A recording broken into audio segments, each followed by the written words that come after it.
Bonjour à tous. Aujourd'hui, nous allons faire du vocabulaire. Nous allons travailler sur les antonymes, c'est-à-dire les mots de sens contraire avec Ben et Francis. À quoi ça sert? Alors, regardez.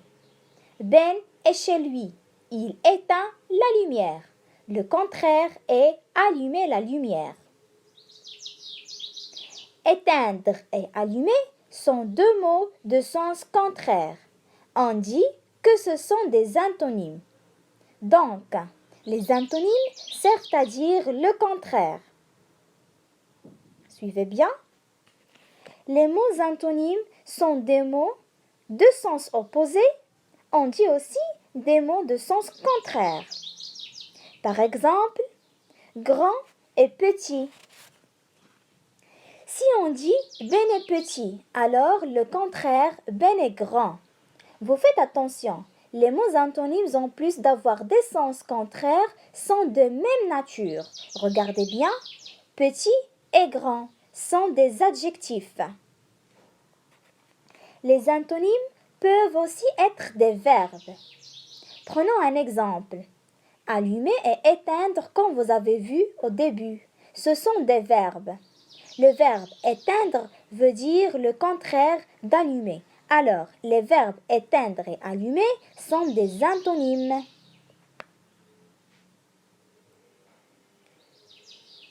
Les antonymes peuvent aussi être des noms. Voyons un exemple. Ami et ennemi. Alors, ami et ennemi sont deux noms communs de sens contraire.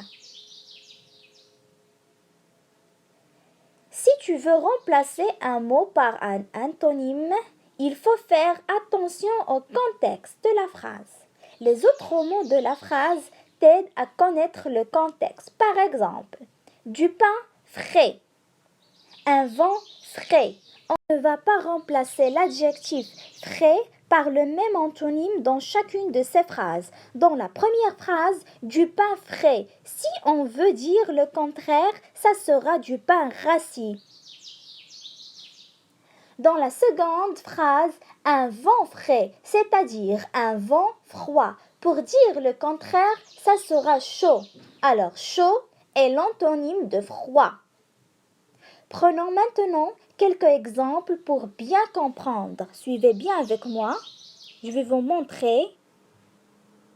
Heureux, triste, froid, chaud, petit, grand, jeune, vieux, mouillé, sec, sous, sur, devant, derrière, propre, sale.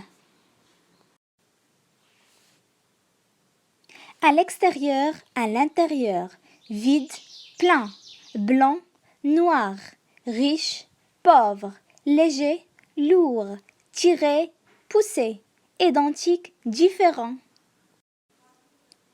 Loin, près, fermé, ouvert, gros, mince, vrai, faux, lent, court, laide, joli, en haut, en bas, lent, rapide, premier, dernier. Résumons ce que vous avez appris. Des antonymes sont des mots qui ont des sens opposés. N'oubliez pas, il faut aussi qu'ils soient de la même nature.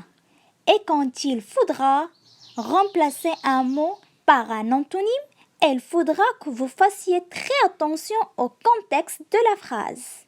À bientôt pour une nouvelle leçon. Votre maîtresse Fatem Zahra Rassi.